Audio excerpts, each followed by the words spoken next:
The human mind is a complex and fascinating entity. One of its intriguing aspects is the ability to form mental images, often referred to as the mind's eye. This ability allows us to visualize objects, people, and places in our minds, even when they are not physically present. However, not everyone experiences this phenomenon. For some, the mind's eye remains elusive, a condition known as aphantasia.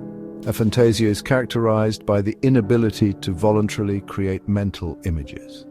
Individuals with aphantasia cannot conjure up pictures in their minds.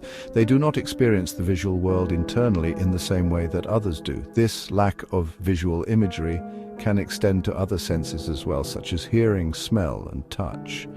Despite the absence of a conscious visual experience, individuals with aphantasia lead full and meaningful lives. They are capable of thinking, remembering, and experiencing emotions just like anyone else. Their inability to visualize does not hinder their cognitive abilities.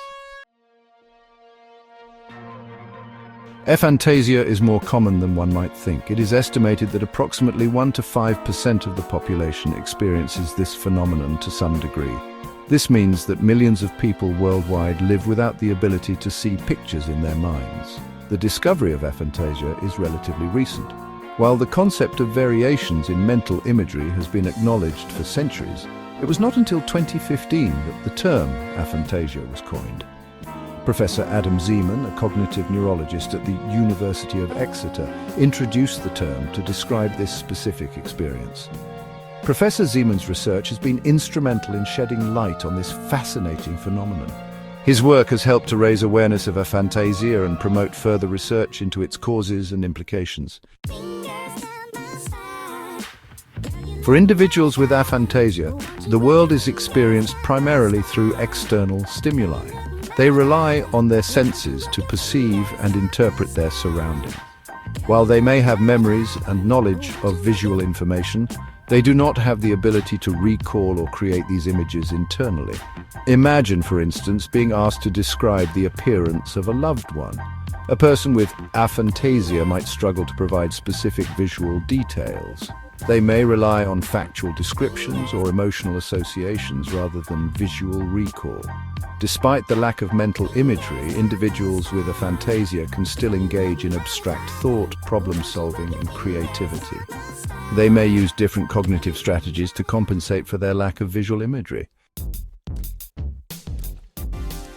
Aphantasia is not a disorder or a disability. It is simply a variation in human experience.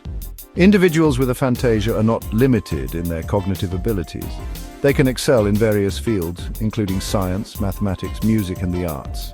In fact, some studies suggest that aphantasia may be more common in professions that require strong analytical and logical thinking skills. This could be because individuals with aphantasia are less reliant on visual imagery and may be more adept at processing information in a non-visual way. It is important to note that aphantasia exists on a spectrum. Some individuals may experience a complete absence of mental imagery, while others may have very faint or fleeting images. The severity of aphantasia can vary widely from person to person.